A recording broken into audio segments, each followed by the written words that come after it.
60, 70,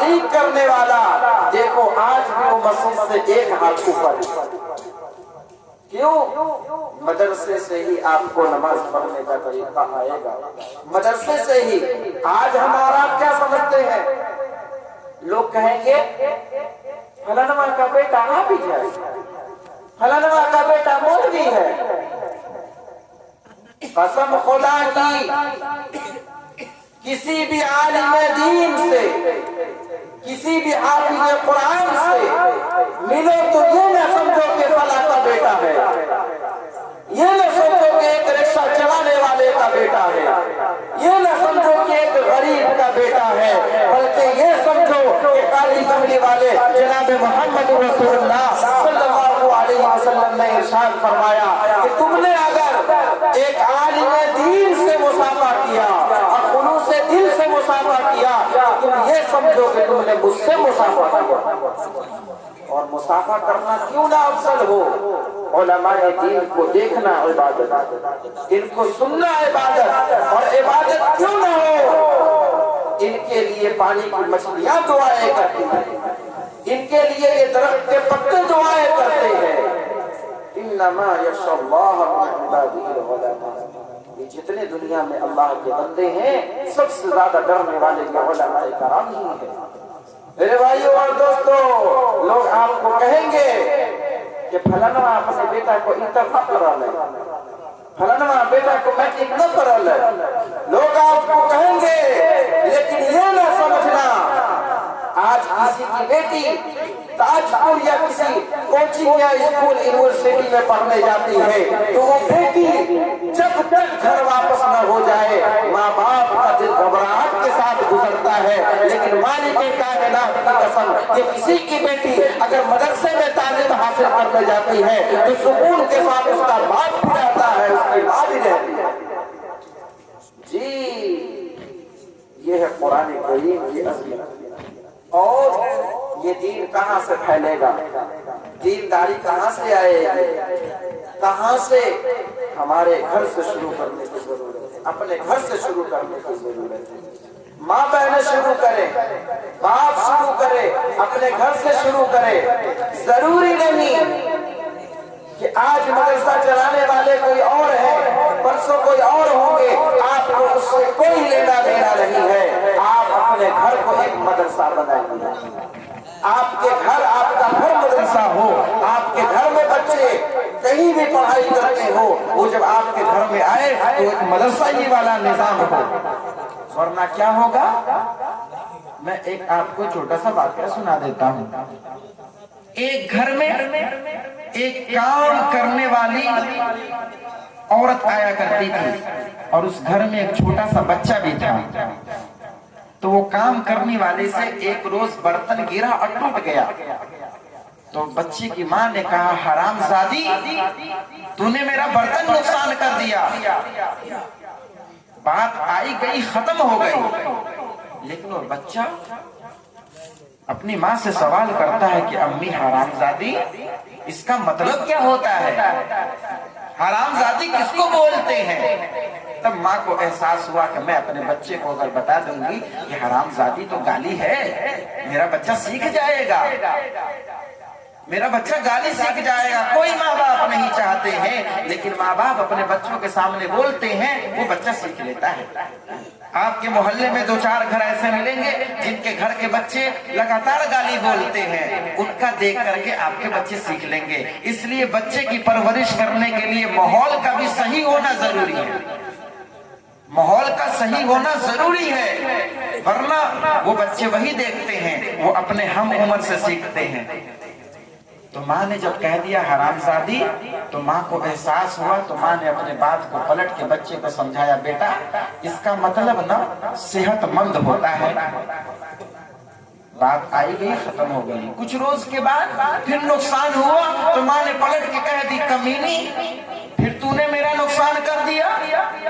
تو بچے نے پھر سوال کیا امی کمینی اس کا مطلب کیا ہوتا ہے؟ تو ماں نے اس کو بتا دیا بیٹا اس کا مطلب نا کمزوری ہوتا ہے۔